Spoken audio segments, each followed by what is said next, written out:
وہ شخص جس سے باطل خوف کھاتا تھا، وہ شخص جس کی دھاڑ سے اسرائیل کانپتا تھا، وہ شخص جس نے امریکہ جیسی سپر پاور کے سامنے گھٹنے ٹیکنے سے انکار کر دیا، جس کی پوری زندگی جرأت و استقامت کی مثال بنی، ظالم کے سامنے ڈٹ جانے والا مرد مجاہد، فلسطینیوں کی واحد آواز آیت اللہ علی خامنائی کو امریکہ اور اسرائیل نے شہید کر دیا۔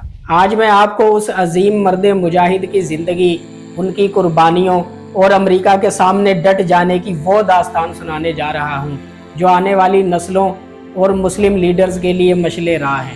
السلام علیکم ناظرین۔ ایران کے سپریم لیڈر آیت اللہ خامنائی 1939 میں ایران کے دوسرے بڑے شہر مشہد کے ایک مذہبی خاندان میں پیدا ہوئے۔ وہ اپنے بہن بھائیوں میں دوسرے نمبر پر تھے۔ آپ کے والد جواد خامنائی بھی بہت بڑے عالم دین اور مجتہد تھے۔ آیت اللہ خامنائی نے بچپن سے ہی قرآن و حدیث پہ غور و فکر شروع کر دیا تھا۔ جس عمر میں بچے کھیلتے ہیں اس عمر میں آیت اللہ خامنائی علم کی گہرائیوں میں اتر رہے تھے۔ آپ صرف 11 سال کی عمر میں عالم دین بن گئے۔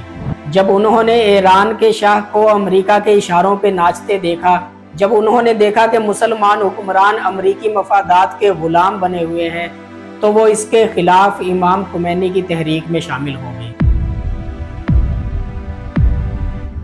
شاہ ایران کی خفیہ پولیس نے انہیں 6 مرتبہ گرفتار کیا، ان پہ بے پناہ تشدد کیا گیا، جیلوں میں ڈالا گیا، یہاں تک کہ آپ کئی سال روپوش بھی رہے اور یہاں تک کہ آپ کو 3 سال کے لیے جلا وطن بھی کر دیا گیا۔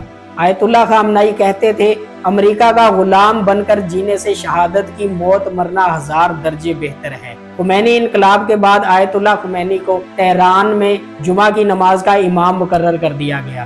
آیت اللہ خامنائی جب جمعہ کی نماز میں خطبہ دیتے تھے تو لگتا تھا کوئی شیر باطل کے خلاف دھاڑ رہا ہے۔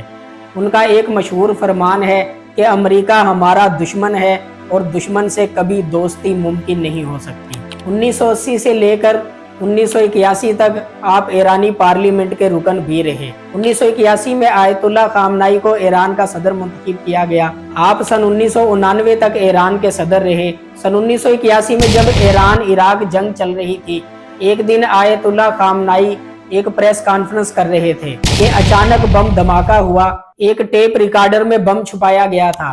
بم دھماکے میں آیت اللہ خامنائی کا دایاں ہاتھ ہمیشہ کے لیے مفلوج ہو گیا، لیکن دشمن یہ نہیں جانتا تھا کہ ہاتھ مفلوج ہو سکتا ہے، لیکن پختہ عزم والوں کا ارادہ نہیں ٹوٹتا۔ آیت اللہ خامنائی نے اپنی باقی ماندہ زندگی ایک ہاتھ سے گزاری، لیکن کبھی اپنے کام، اپنے حوصلے اور عزم میں کمی نہیں آنے دی۔ 37 سال کے طویل عرصے تک آیت اللہ خامنائی نے وہ شاندار جرأت اور بہادری سے ایران کی قیادت کی جس کی مثال نہیں ملتی۔ ان کے دور میں امریکہ نے ایران پہ ہر طرح کی پابندیاں لگائی، ایران کو دنیا سے تنہا کر دیا گیا، اقتصادی جنگ چھیڑ دی گئی، سائبر حملے ہوئے، یہاں تک کہ ایٹمی سائنسدان بھی شہید کر دیے گئے، لیکن آیت اللہ خامنائی مضبوط چٹان کی طرح ڈٹے رہے۔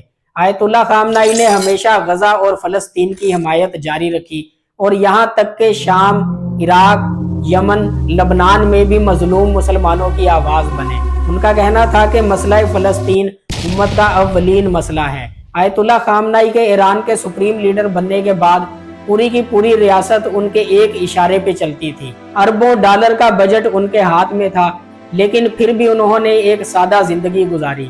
آپ تہران کے ایک سادہ سے کمپاؤنڈ میں رہتے تھے، آپ باغبانی کرتے تھے اور شاعری کے شوقین تھے۔ سادہ لباس، سادہ کھانا اور سادہ طرز زندگی ان کا خاصہ رہا۔ انہوں نے کبھی اپنے بچوں کو اعلیٰ عہدوں سے نہیں نوازا۔ آج بھی ان کے 2 بیٹوں میں سے کسی ایک کے پاس بھی کوئی سرکاری عہدہ نہیں ہے۔ ناظرین، یہ اسلامی حکمرانی کی وہ تصویر اور نمونہ ہے جو آیت اللہ خامنائی نے مسلم لیڈرز کو دکھایا۔ جب وہ سڑکوں پہ نکلتے تھے تو لاکھوں لوگ ان کے استقبال کے لیے ٹوٹ پڑتے تھے۔